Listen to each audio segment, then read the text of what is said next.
Alright, good morning guys. So today we're going to be starting a new Google Drawing project, and this one is going to be how to design a map with Google Drawing.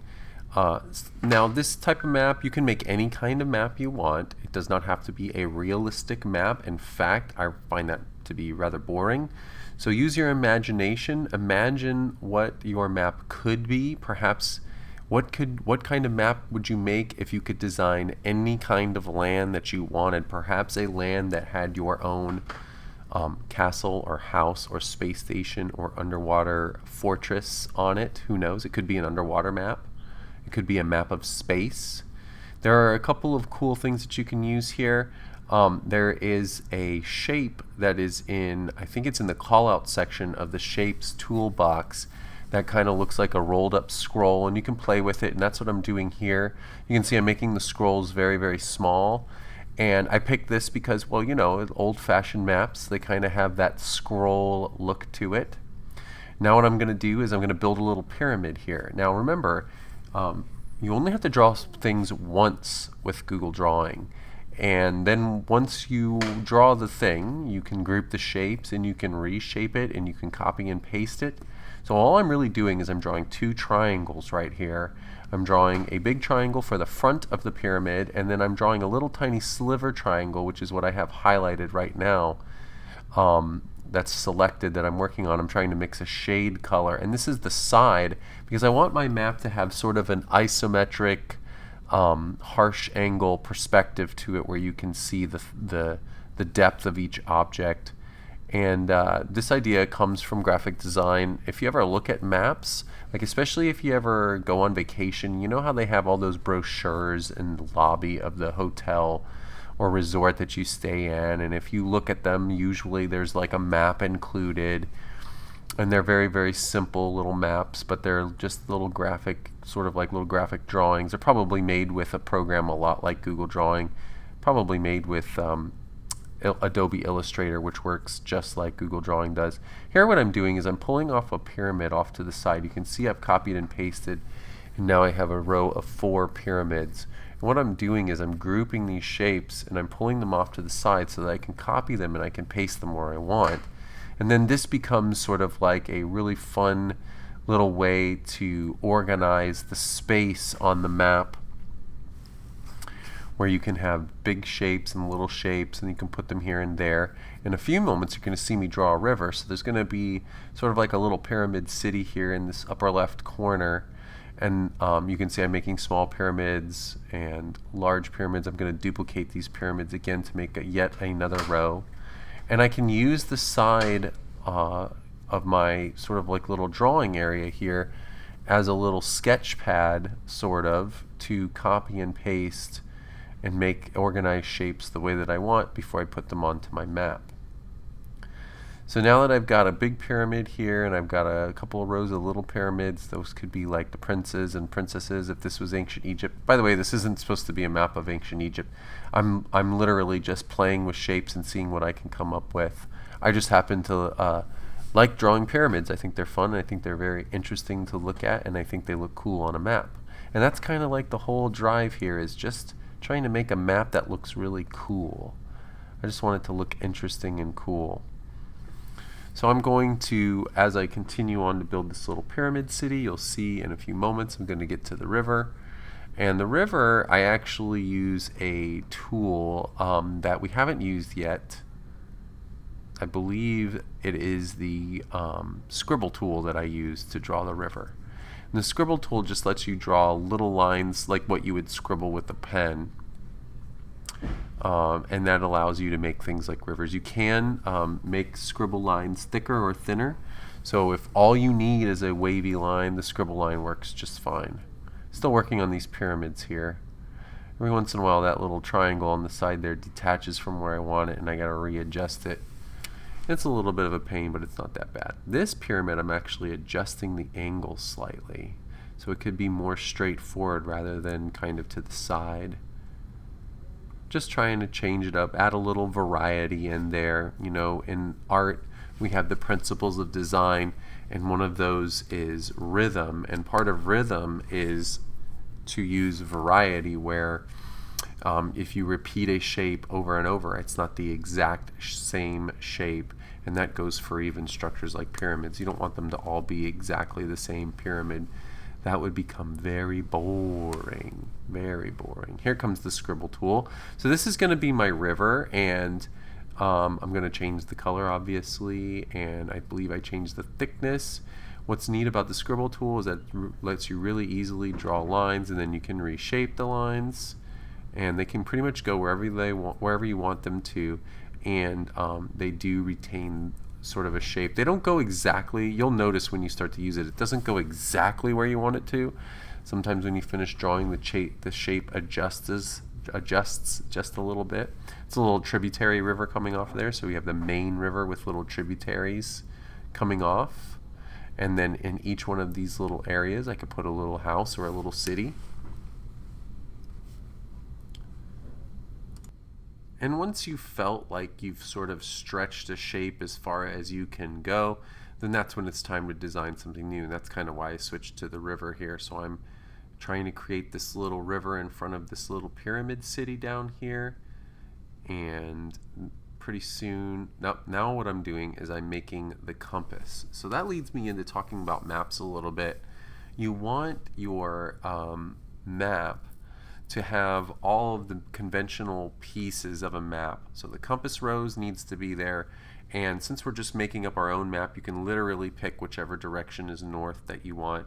And you also need to have a key. So the key will be really easy and kind of fun to make, because you can just borrow in a shape from each one of the things and add it on there and then label it. And as I've kind of advanced forward here in time, and I am just wanting to show you, let me check something really quick, the progress that I've made. I've been able to add quite a few different features. Alright, so we're good here. Alright, so you can see I've added a lot more pyramids, and I've also added some other things here. So one of the first things after I got done drawing the rivers and the tributaries is I wanted a little coastline down here. So I just made a shape with the polyline tool, just a freehand shape to show like the edge of the ocean, and then right by the edge of the ocean I said I want a little lighthouse down here. But things that I'm noticing is that the lighthouse is kind of small in proportion to the other things. Now, so what I've done is I've selected the lighthouse, but you can see I've got a blue box around my background, so I need to shift click it. And what that means is I'm going to hold the shift button down, because I'm going to resize this lighthouse, and it's made of several shapes. And I want all the shapes to change at the same rate, but I don't want to change the shape of my background. So I'm going to hold down the shift key, and I'm going to press the click, and then I'm going to do the same thing with the background there. And then I'm going to do the same thing with the ocean there. And now all I've got is the lighthouse selected. I can pull the lighthouse off. And with that little box still drawn, whoops, undo that. I didn't pull it. You want to pull from the corner, and you want to pull diagonally when you resize a shape. Now what I'm going to do is I'm going to copy, Control C, Control V, copy and paste. I'm going to put this little guy back where he was. I'm also going to make this shape quite a bit bigger. I think, yes, my background map is off, so I need to fix that. That'll happen from time to time, and I also need to resize it. No big deal. And I just have a little gray background shape behind the map so that there's just a little contrast so you can see the edges of the map a little bit better. I also need to adjust the edges of this little coastline here. But what I did was I made this little lighthouse, and then I was able, obviously, once I built it, and by the way, this lighthouse I only used shapes to draw it. I think the only thing I might have used the polyline tool for was to draw the Wi-Fi symbol up there at the top, because they don't have a triangular shape that has a curvy end. So yeah, so that was the only thing I used the polyline tool for. But now that I have this little lighthouse here, I can Command C, Command V. I can make as many lighthouses as I want. So if I want a lighthouse by the river, which you can have that, by the way, sometimes rivers do have lighthouses, especially if they're very wide rivers, they might have a lighthouse. Then what I did is, coming over here, I turned the lighthouse, I have a whole little sketch area here that you can see, into a house. And that was one of the reasons why I wanted to resize it, is because I was realizing that the houses that I was building were a little bit big in proportion to the lighthouse. So now let me see. Yeah, the lighthouse could probably be a little bit bigger. I can go back in and fix that later if I want. Also, I used the scribble tool to draw the N on the compass rose just to indicate north.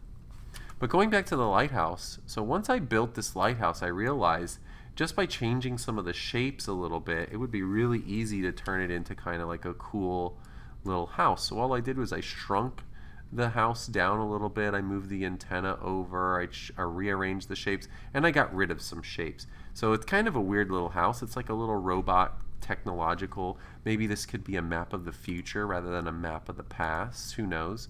By the way, the entire time you're working on this, try to think about what this land is that you're creating. You really are creating a little land down here.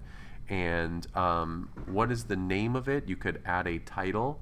So if I wanted to add a title, I could actually do that with one of these little call out here. There's a ribbon, and that's actually what I used to make the map. And I could type the title right into this little ribbon, and I can change the font. So if I wanted something that looks sort of cursive, I could use this script or whatever.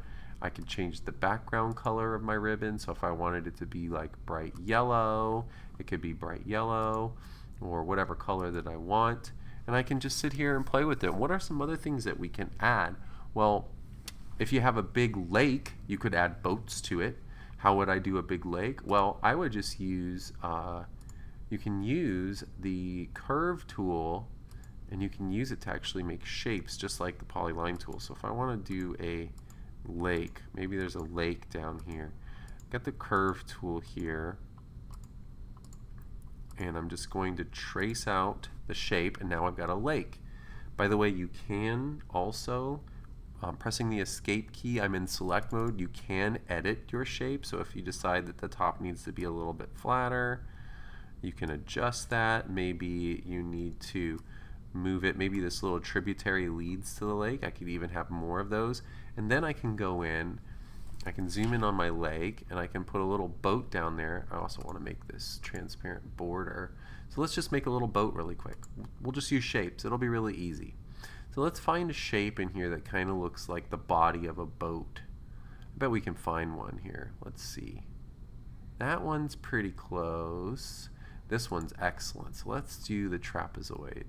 So I'm going to draw this little trapezoid here, and I'm going to change the color. We'll make it bright red so it stands out. And then I can grab this pen and I can flip it over so that the wider part is sticking up, and it already starts to look like a boat. Then I can grab the rectangle tool here, and I can draw a little rectangle for the body of, or the passenger area, I guess. I'm going to make that white. I'm going to make it a little bit skinny here. I'm going to make a duplicate of that shape. I'm going to spin that. Maybe this is a steamboat, and this is going to be the steam column. So maybe I'll make this red too. And we'll put that there. And maybe we'll make it just a little bit shorter. That's looking pretty good. I can also add little windows by going like that, and then copying them and pasting them, and I've got little port windows here. So try to use your imagination. That's what this is all about. Get creative with shapes. You don't always need to use the polyline tool, and come up with a name for your land. Alright guys, have fun. This is a fun project. It's really easy. Everybody can do it. You don't have to be able to draw realistically. Have fun. Get creative, get inventive, and I can't wait to see what you guys do.